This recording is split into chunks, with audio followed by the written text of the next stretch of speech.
outcome ng game nyo kanina. Pumunta ako para manood ng game. Na-expect ko na mananalo ang team nyo. Magagaling naman ang mga bata, Mr. Sanchez eh. Ewan ko ba, kung kailan kayo na tiyempong nanonood, doon pa sila natalo. Sorry ka dong hindi ako naniniwala dyan. Ang galing, walang pinipiling araw. Alam ko yun, dati rin akong volleyball player. Kung talagang magagaling yung team nyo, magaling sila all the time. Grabe naman yun. Talo na nga tayo, insultuin pa tayo. Alam mo dong, nung araw, ang team ko sa St. Dominic High School, ni minsan, hindi man lang kami natalo. Perfect ang team namin! Lumalaban pa nga kami noon sa ibang bansa. Ayos ah. Hindi na ako nakinig ng team na hindi pa natatalo. Magaling talaga. At hindi lang yun dong hanggang ngayon, kahit sino mag-attempt na kumalaban sa team namin, ay nako, ilalampaso lang sila. Hindi siya nagbibiro. Minsan ko napanood ang St. Dominic teams. Napakagagaling nila. Kaya nga sabi ko dito kay Dad kung talagang gusto niyang tumulong sa beach volleyball team ng Pilipinas, doon na lang siyang tumulong sa team namin. Kasi talaga naman mga magagaling yun Sigurado pa siya.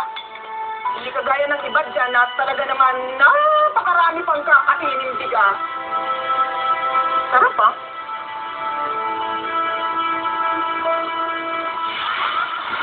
Dahil sa lingin nyo, masama ang kutob ko. Namimiligrong mawala ang sponsorship ni Mr. Sanchez sa team nyo. Sana mali ako. Siya pa naman ang pinakamalaking sponsor ng team nyo. Pero unfair naman po yata yun, nahuhusgahan lang po nila kami ng ganun. Dahil po sa isang palpak na game, wala na po kaming kwenta. Mas marami naman po kami na ipanalo, diba? Tama yan, Tami. Kaya patunayan natin, guys, na mali yung pagkakakilala nila sa inyo. May naisip kami paraan para makumbinsin yung mga Sanchez na deserving kayo ng sponsorship. Ilalaban namin guys sa pinagmamalaking team ni Mrs. Sanchez, ang Harpoons ng St. Dominic High School sa Boracay.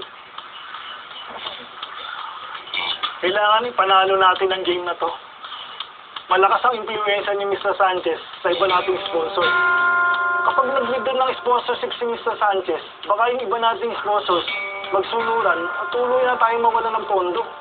Baka mapilitan ang school natin na i-dissolve ang volleyball club niyo. O narinig yun, hindi lang sponsorship ng mga Sanchez na kataya dito. Yung pride ng school natin. Paglalaban natin mismo yung volleyball team natin sa game na to, guys! Laban daw. Sa tingin nyo, marami pa kami bigas na kakainin. Eh, yung mga St. Dominic na yun, buhangin na kakainin. Tama ka ba? This weekend, lilipad ang buong team na sa Boracay.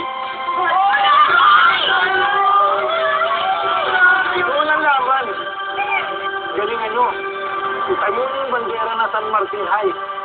Go, go, go, Sun Strikers!